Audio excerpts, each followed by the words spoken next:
안녕하세요. 실학박물관장 정성입니다. 오늘은 유금이라는 실학자가 만든 홍계통원이에 대해서 말씀을 드릴까 합니다. 조선판 아스트로라브인 그 홍계통원이를 만든 유금은 발해고를 쓴 유득공의 숙부로 박지원, 홍대용, 박제가, 이덕무 이런 분들과 교우한 북학파 실학자 중에 한 분입니다.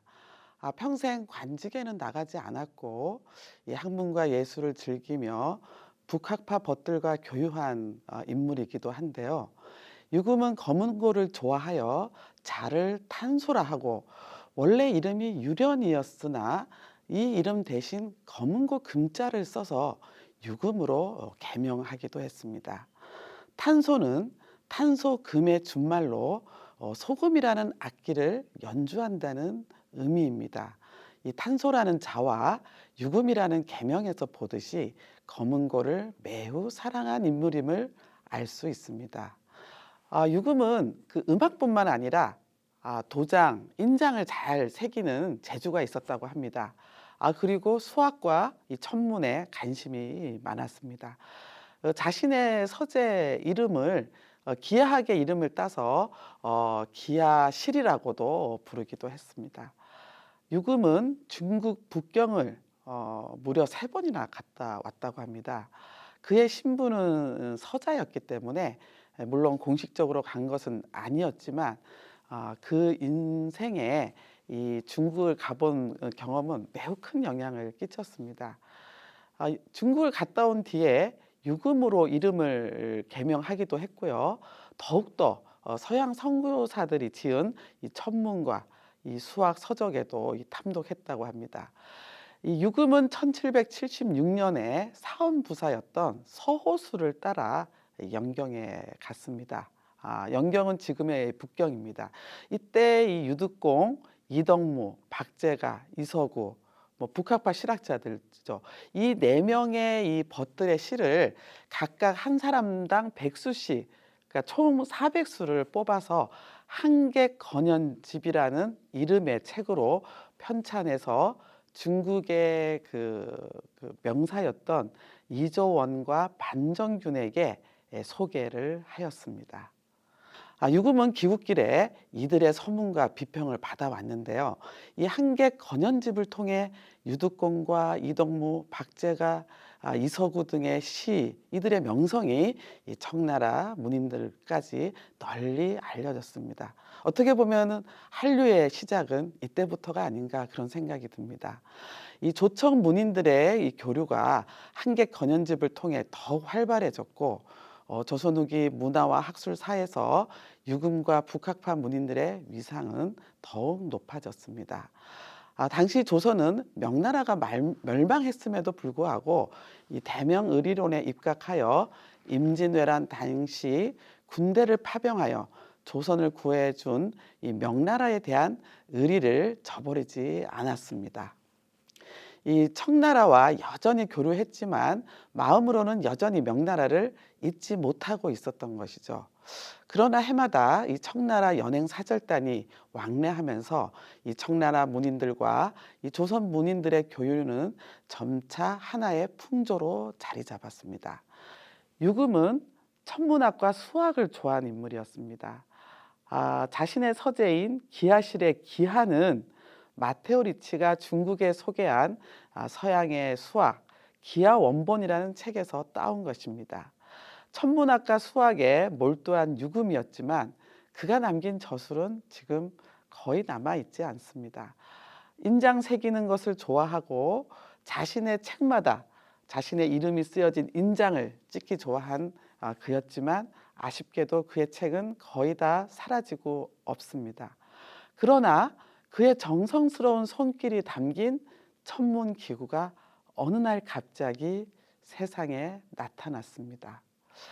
유금이 만든 홍계통원이라는 것이 세상에 공개된 것은 바야흐로 2002년이었습니다. 2002년에 일본 시가현에 사는 토기야라는 분이 일본 동아시아 천문학회 이사장인 야부 야소 씨에게 이 홍계통원이를 검토를 의뢰하면서 세상에 알려졌습니다. 이 유물은 토기야 씨의 조부가 1930년경에 대구에서 구입해서 패전한 후에 일본으로 가져온 것이라고 합니다. 처음 이 홍계통원이가 일본에서 공개될 때는 누가 만든 것인지 알려지지 않았습니다.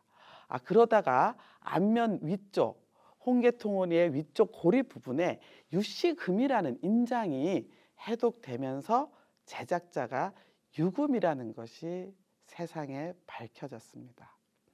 아울러 홍계통원이의 고리에 새겨진 북극 출지 38도 1787년에 야감 윤 선생을 위해 만들었다는 그런 기록을 통해서 제작 연도도 알게 되었습니다. 이후에 동아시아 전통 천문학자로서 권위자인 미야지마 카즈히코 교수에 의해서 18세기 동아시아인이 만든 것으로는 유일한 것으로 학계에 보고되었습니다. 홍계통원이는 14세기 기계시계가 고안되기 전까지 고대와 중세 여행자들에게 가야 할 방향과 정확한 시간을 알려주는 가장 정교하고 정확한 천문 시계였습니다. 오늘날로 치면 스마트폰에 해당된다고 할 수 있겠습니다. 해와 별이 뜨는 시간과 지는 시간을 계산할 수 있었고요. 미래나 과거의 어느 날짜에 이 천체들이 정렬하는 그런 상태도 알아낼 수 있도록 고안되었습니다. 기원은 고대 그리스 시대라고 하지만 본격적으로 발전한 것은 이슬람 문화에서입니다. 이 홍계통원이가 이슬람에서 발전한 것은 어느 곳에 있든지 메카의 신전을 향하여 정확한 시간에 매일 5번의 기도를 해야 하는 이슬람 종교 의례와 관련이 깊습니다. 유럽에서는 잊혀져 있다가 11세기를 전후로 스페인 남부 지역을 통해 서유럽에 다시 전파되었습니다. 유럽이 홍계통원이에 관심을 갖게 된 것은 항해에 이용하기 위해서였습니다. 홍계통원이가 중국에 알려지게 된 것은 로마의 수학자이죠. 클라비우스의 아스트로라뷴이라는 이러한 책을 이지조와 마테오 리치가 북경에서 홍계통원 도설로 번역하여 출간하면서입니다. 이때 유럽식의 이름 아스트로라브가 홍계통원이라는 이름으로 청과 조선에 전래되었고, 일본은 16세기 서유럽을 통해서 직접 전래된 바 있습니다. 홍계통원이의 앞면은 일종의 천문 계산기입니다. 일종의 컴퓨터에 해당하는 거죠. 이 앞면에는 레테라고 불리는 둥근 구멍 뚫린 원판이 있습니다. 환이 있습니다. 이것을 돌려가면서 원만 아래에 눈금선이 새겨져 있는데, 그것을 통해서 이 천체의 관측값을 얻을 수 있습니다. 레떼의 기본 뼈대에는 다양한 개수의 특정 별을 가리키는 지성침이라는 것이 있습니다. 그 홍계통원이의 모든 전 세계 공통점인데요. 유금이 만든 홍계통원이에는 몇 개가 있을까요? 모두 11개의 지성침이 있습니다. 유럽에는 지성침이 무려 40개나 되는 홍계통원이도 있습니다. 각 나라마다 혹은 만든 사람에 따라 이 지성침의 개수는 다 다릅니다. 이 지성침들은 특정의 밝은 항성의 별을 가리키도록 맞추어져 있습니다. 유금의 홍계통원이는 규수대성, 필수대성, 삼자견성을 비롯한 여러 개의 항성, 특정별을 가리키도록 제작되어 있습니다. 이 모체변의 앞면의 중심은 하늘의 북극을 나타냅니다. 천체 관측에서 하늘의 북극은 굉장히 중요하죠. 이곳에 구멍에 핀을 박아서 성자판을 회전시킬 수 있도록 제작을 했고요. 바깥쪽 둘레에는 지름 16.7cm, 어떻게 보면은 성인의 손바닥 하나에 들어갈 수 있는 크기라고 볼 수 있습니다. 지름 16.7cm의 원이 그려져 있습니다. 그 안쪽으로는 지름 16cm, 15.3cm의 이 동심원 사이에 2도 간격으로 눈금이 새겨져 있고요. 그 안쪽에는 24등분하여 아래쪽을 자초 자정의 경계로 위쪽은 5초 오정의 경계로 삼아서 12지, 옛날 이제 조선시대의 시간이죠. 12지에 초와 정을 붙인 시각 이름을 시계 방향 순서대로 새겨 놓고 있습니다. 모체편의 뒷면에는 뒷면을 또 보시면 뒷면에도 눈금이 새겨져 있는데요. 2도 간격의 눈금까지는 앞면과 동일하지만 그 안쪽에는 10도마다 눈금을 새겨져 있고 또 그 안쪽은 30도씩 등분이 돼서 황도 12궁의 이름이 새겨져 있습니다. 또 아울러 24등분하여 24절기의 이름이 새겨져 있는데 이것은 1년의 24절기 혹은 해식의 역할을 하는 도표라고, 일종의 도표라고 할 수 있습니다. 현재 보물로 지정된 유금의 홍계통원이는 한중일 통틀어 자국에서 제작된 것으로는 현존하는 유일한 전형적인 형태의 홍계통원이입니다.